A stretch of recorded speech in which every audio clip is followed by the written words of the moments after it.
दोस्तों, इसमें पॉलिटिक्स के भारतीय संविधान के महत्वपूर्ण जो अनुच्छेद हैं उसको कवर किया गया है और ये अनुच्छेद जो है लगभग हर एग्ज़ाम में बार बार पूछे जाते हैं। तो यह वीडियो आपके लिए महत्वपूर्ण हो सकती है। इसमें शुरू करते हैं कि राज्य के जो नीति निर्देशक तत्व हैं इसका उल्लेख किस अनुच्छेद में किया गया है। तो अनुच्छेद 36 से 51 तक जो है राज्य के नीति निर्देशक तत्वों का उल्लेख किया गया है और राज्य के नीति निर्देशक तत्व जो है भाग 4 में रखे गए हैं। मौलिक कर्तव्य है इसका उल्लेख जो अनुच्छेद 51 क में किया गया है, 51 क में, और भाग 4 क में इसे रखा गया है। भाग 4 में जो मौलिक कर्तव्य है उसको रखा गया है। वित्त आयोग के गठन का जो प्रावधान है, वित्त आयोग के गठन का प्रावधान है अनुच्छेद 280 में किया गया है। और भारत में जो संचित निधि है, कंसोलिडेटेड फंड है, इसके जो उल्लेख जो है अनुच्छेद 266 के अंतर्गत किया गया है। इसका उल्लेख 266 के अंतर्गत किया गया है। राष्ट्रपति शासन का उल्लेख किस अनुच्छेद में किया गया है? तो राष्ट्रपति शासन का जो उल्लेख है 356 के अंतर्गत किया गया है। राष्ट्रपति द्वारा जो राष्ट्रीय आपात की जो उद्घोषणा की जाती है इसका उल्लेख जो है अनुच्छेद 352 में किया गया है। 352 में राष्ट्रपति द्वारा राष्ट्रीय आपात की घोषणा का उल्लेख। राष्ट्रपति के प्रावधान, जो राष्ट्रपति है इसका प्रावधान जो है अनुच्छेद में किया गया है, तो अनुच्छेद 52 में किया गया है। अनुच्छेद 52 में किया गया है। उपराष्ट्रपति का जो प्रावधान है इसका उल्लेख किस अनुच्छेद में किया गया है? तो अनुच्छेद 63 में किया गया है, उपराष्ट्रपति के उल्लेख। और राष्ट्रपति पर महाभियोग लगाने का जो प्रावधान किया गया है, राष्ट्रपति पर जो महाभियोग, इसका उल्लेख किस अनुच्छेद में किया गया है? तो अनुच्छेद 61 में किया गया है। किसमें? अनुच्छेद 61 में राष्ट्रपति पर महाभियोग लगाने का प्रावधान किया गया है। और बोलने की स्वतंत्रता का अधिकार, देखिए बोलने की स्वतंत्रता का अधिकार का उल्लेख किस अनुच्छेद में किया गया है? तो अनुच्छेद 19A में किया गया है। अनुच्छेद 19A में क्या है? बोलने की स्वतंत्रता का अधिकार का जो उल्लेख किया गया है। धार्मिक कार्यों के प्रबंधन की स्वतंत्रता का उल्लेख किस अनुच्छेद में किया गया है? तो अनुच्छेद 26 में किया गया है। मतलब धार्मिक कार्यों के प्रबंध की स्वतंत्रता का उल्लेख अनुच्छेद 26 में किया गया है। मौलिक अधिकार, अब देखिए यहाँ पे इम्पॉर्टेंट है कि मौलिक अधिकार को परिवर्तन करने के लिए जो उच्चतम न्यायालय की जो रिट जारी करने का जो प्रावधान है यह किस अनुच्छेद में किया गया है? तो अनुच्छेद 32 में किया गया है। अल्पसंख्यकों को शिक्षा संस्थाओं की स्थापना एवं प्रशासन करने का जो प्रावधान है वो किस अनुच्छेद में? तो अनुच्छेद 30 में। किसमें? अनुच्छेद 30 में उल्लेख किया गया है। पुरुष एवं स्त्रियों के लिए समान कार्य के लिए समान वेतन, पुरुष एवं स्त्रियों के लिए समान कार्य के लिए समान वेतन का जो प्रावधान है ये किस अनुच्छेद में किया गया है? 39 घ में किया गया। 39 घ में। प्रारंभिक शिक्षा का जो मौलिक अधिकार है इसका प्रावधान किस अनुच्छेद में किया गया है?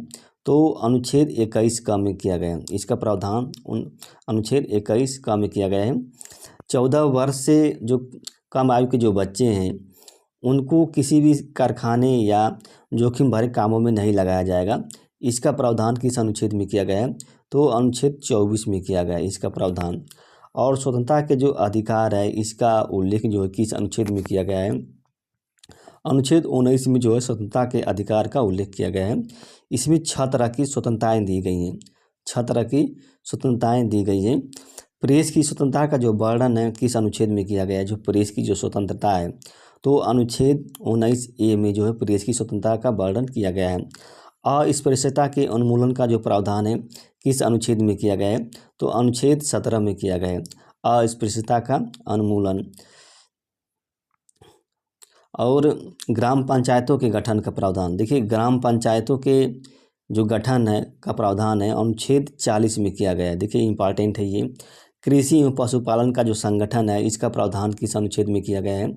तो अनुच्छेद 48 में किया गया। अनुच्छेद 48 में कृषि एवं पशुपालन का प्रावधान। एक समान जो सिविल संहिता है, एक समान सिविल संहिता है, इसका प्रावधान किस अनुच्छेद में किया गया है? तो अनुच्छेद 44 में किया गया है। अनुच्छेद 44 में। पर्यावरण संरक्षण, संवर्धन, वन एवं वन्य जीव की रक्षा, इसका प्रावधान किस में किया गया है? तो 48 क में किया गया है। इसका प्रावधान 48 क में किया गया है। प्राथमिक स्तर पर जो है मातृभाषा में शिक्षा देने का प्रावधान किस अनुच्छेद में किया गया है? अनुच्छेद 350 क में किया गया है। हिंदी को प्रोत्साहन देने का प्रावधान किस अनुच्छेद में किया गया है? तो अनुच्छेद 351 में किया गया है। 351 में हिंदी को प्रोत्साहन देने का अधिकार। कर्मकारों को, अब देखिए, कर्मकारों को जो उचित मजदूरी देना, कुटीर उद्योग को बढ़ावा देना, इसका प्रावधान किस अनुच्छेद में किया गया है? तो अनुच्छेद क्या है? 43 में किया गया है। उद्योगों के प्रबंधन में जो कर्मकारों की जो भागीदारी है, जो वर्करों की भागीदारी है, इसका जो प्रावधान है किस अनुच्छेद में किया गया है? तो अनुच्छेद क्या है? 43 में किया गया। 43 क में, इम्पॉर्टेंट है, इम्पॉर्टेंट है ये, 43 क में किया गया है। विधान परिषद का जो सृजन है और जो समापन है, तो इसका उल्लेख किस अनुच्छेद में किया गया है? 169 में। देखिए ये इम्पॉर्टेंट है, इम्पॉर्टेंट है। नियंत्रक एवं महालेखा परीक्षक की जो नियुक्ति है, इसका प्रावधान जो है किस अनुच्छेद में किया गया है? अनुच्छेद 148 में किया गया है। किस में? अनुच्छेद 148 में किया गया है। मूल अधिकारों के प्रवर्तन के लिए जो उच्च न्यायालय है, एक उच्चतम न्यायालय होता है, एक उच्च न्यायालय है, को जारी करने की जो शक्ति है, उसका उल्लेख किस अनुच्छेद में किया गया है? तो अनुच्छेद 226 में। अनुच्छेद 226 के अंतर्गत जो उच्च न्यायालय जो है, मूल अधिकारों को लागू करने के लिए रिट जारी कर सकता है, अनुच्छेद 226 के लिए। और राज्य की जो विधायिका है, अगर कोई विधेयक पारित कर देती है, तो राज्यपाल क्या करेगा? उस पर सहमति दे सकता है, उस पर असहमति भी दे सकता है। इसका उल्लेख किस अनुच्छेद में किया गया है? तो अनुच्छेद 200 में किया गया है, अनुच्छेद 200 में किया गया है। राष्ट्रीय अनुसूचित जनजाति आयोग, जो राष्ट्रीय अनुसूचित जनजाति आयोग है, इसका उल्लेख जो है अनुच्छेद 338 का में किया गया है। और 338 में राष्ट्रीय अनुसूचित जाति आयोग का उल्लेख किया गया है। 338 में पिछड़े वर्गों के जो दशाओं हैं, उनके अन्वेषण के लिए आयोग के गठन का प्रावधान किया गया है। यह किस अनुच्छेद में लिखा गया है? तो अनुच्छेद 340 में। 338 का और 340। संघ की जो कार्यपालिका शक्ति है, राष्ट्रपति में निहित होगी। जो संघ की कार्यपालिका शक्ति है, राष्ट्रपति में निहित होगी। इसका जो प्रावधान है किस अनुच्छेद में किया गया है? तो अनुच्छेद 53 में किया गया है। राष्ट्रपति को सलाह एवं सहयोग देने के लिए एक मंत्रिपरिषद होगी। इसका प्रावधान किस अनुच्छेद में किया गया है? तो अनुच्छेद 74 में किया गया है, एक मंत्रिपरिषद का जो उल्लेख है। संयुक्त अधिवेशन का प्रावधान किस अनुच्छेद में किया गया है? तो अनुच्छेद 108 में किया गया है। भारत के महान्यायवादी की जो नियुक्ति है, किस अनुच्छेद के अंतर्गत की जाती है? तो अनुच्छेद 76 के अंतर्गत की जाती है, भारत के महान्यायवादी की नियुक्ति। और उपराष्ट्रपति जो होता है, राज्यसभा का पदेन सभापति होता है। उपराष्ट्रपति जो होता है, राज्यसभा का पदेन सभापति होगा। इसका उल्लेख किस अनुच्छेद में किया गया है? तो अनुच्छेद 64 में किया गया है। धन विधेयक के परिभाषा का उल्लेख किस अनुच्छेद में किया गया है? अनुच्छेद 110 के अंतर्गत किया गया है। धन विधेयक के वित्तीय आपात का उल्लेख जो है किस अनुच्छेद के अंतर्गत किया गया है? अनुच्छेद 360 के अंतर्गत किया गया है। संसद को संविधान में संशोधन करने का जो प्रावधान है, किस अनुच्छेद के अंतर्गत किया गया है? अनुच्छेद जो 368 के अंतर्गत जो है संसद जो संविधान में संशोधन कर सकती है। संसद एक आकस्मिक निधि गठित कर सकती है। आकस्मिक निधि का जो प्रावधान है, इसका उल्लेख किस अनुच्छेद में किया गया है? तो अनुच्छेद 267 में किया गया है। 267 में लोकसभा में अनुसूचित जाति और जनजाति आरक्षण है, उसका प्रावधान किस अनुच्छेद के अंतर्गत किया गया है? तो 330 के अंतर्गत, 330 के अंतर्गत किया गया है।